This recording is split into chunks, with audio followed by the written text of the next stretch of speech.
ይሉኝታ ምንድነው? የሰዎችን ደስታና ሐዘን መካፈል፣ ለሰዎች በቸገራቸው ጊዜ የምንችለውን ማድረግ አብዛኞቻችን ያስደስተናል፣ እርካታም ይሰጠናል። ይሁን እንጂ አንዳንዴ ሰዎች በይሉኝታ ሲታሰሩና ከፍላጎታቸውና ከአቅማቸው በላይ ጊዜያቸውን፣ ገንዘባቸውን፣ ሐሳባቸውን ለሌሎች ሰዎች ደስታ ሲያውሉ ይታያል። ይሉኝታ ሰዎች ምን ይሉኛል በሚል ሰበብ የራስን ፍላጎት ትቶ ሌሎችን ለማስደሰት መጣር፣ ሌሎችን ማስቀደም ማለት ነው።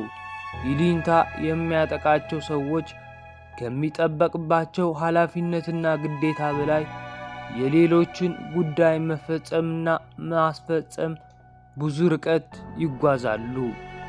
ይሉኝታ የራሳችን ሥራና አጀንዳ ወደ ጎን አድርገን ፍላጎታችን እና ምርጫችን ተጭነን ሌሎችን ለማስደሰት መፈለግ ውጤት ነው።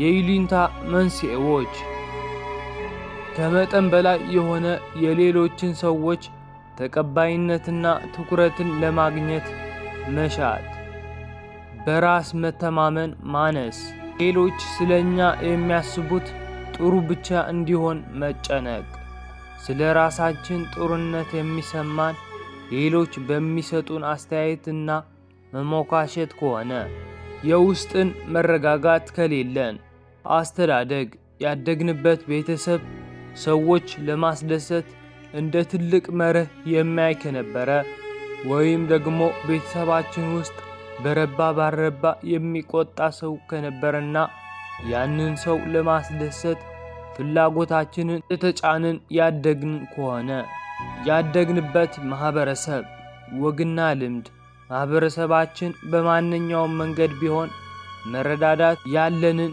ለሰዎች ማካፈል፣ እሺ ባይነት እንደ መልካም ባህሪያት መውሰድና ግለኝነትን እምቢ ባይነትን ደግሞ እንደ እኩይ ባህሪ የመውሰድ ልማድ።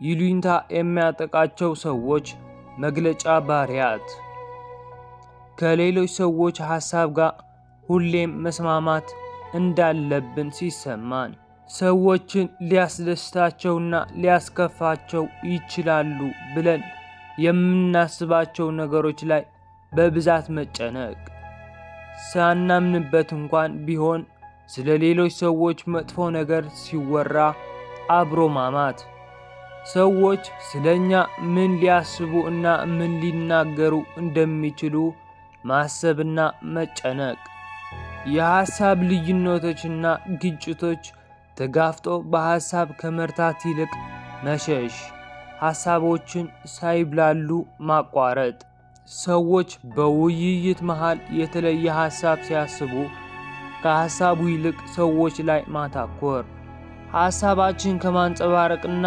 ላመንበት ነገር ከመቆም ይልቅ ለቡድን ተጽዕኖ እጅ መስጠት፣ ከደንብና መመሪያ መከበር ይልቅ በሰዎች ለመሞገስና ለመከበር ትኩረት መስጠት፣ የፈለገውን ያህል ዋጋ ቢያስከፍልም ሌሎችን ላለማስከፋትና ላለማበሳጨት መጣር፣ አይሆንም ለማለት ድፍረት ማጣት፣ ሁሉም ነገር እሺን ማስቀደም። ይሉኝታን የሚያስከትለው ጉዳት በራሳችን ሕይወት ደስተኞች አንሆንም፣ ስልቹዎች እንሆናለን። ከሰዎች የምንጠብቀው ማበረታታት፣ ተቀባይነት ሁሌም ላናገኝ እንችላለን። ራስ ወዳድና በሌሎች ሰዎች መጠቀም ለሚፈልጉ ሰዎች ተጋላጭ እንሆናለን። ሁሉም ቦታ ላይ መገኘት ስንጥር በራሳችን ውጤታማ አንሆንም። ይሉኝታ ለመቀነስ የሚረዱ መንገዶች ለሰዎች መልካም በመሆንና በይሉኝታ መካከል ያለውን ልዩነት መረዳት፣ ለምናደርገው ነገር ከስሜት ይልቅ ምክንያታዊነትን ማስቀደም። ለምንድነው ይሄ ጉዳይ የምፈጽመው? ሰው ምን ይለኛል ብዬ ስለፈራው ወይስ ስለሚያስደስተኝ ወይስ ኃላፊነት ስለሚሰማኝ ብለን ራሳችን መጠየቅ። በማድረጋችን ወይም በመፈጸማችን ቆይተን የምንጸጸትበት ጉዳይ ከማድረግ መቆጠብን መልመድ።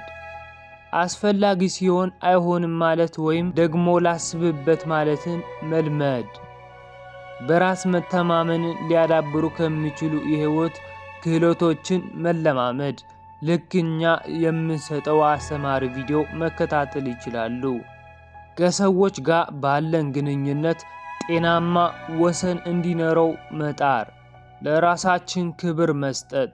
ሰዎች ስለኛ ምንም ቢያስቡ በማንነታችን ላይ ሊያመጣው የሚችለው ተጽዕኖ ምንም እንዳልሆነ ለራሳችን መንገር። ያደግንባቸው ማህበረሰብ፣ ያገኘናቸው ልምዶች በህይወታችን ያመጡልን በጎና መጥፎ ጎንን ማስተዋል ያስፈልጋል። የላቀ አስተሳሰብና ክህሎትን በማስቀደም ስኬትን መጎናጸፍ። ይቀላቀሉን፣ ስኬትን አብረን እንጓዘው። ሰብስክራይብ፣ ላይክ በማድረግ የሚቀጥለውን ቪዲዮ እንዲደርሳችሁ አድርጉ። ቸር ቆይልኝ።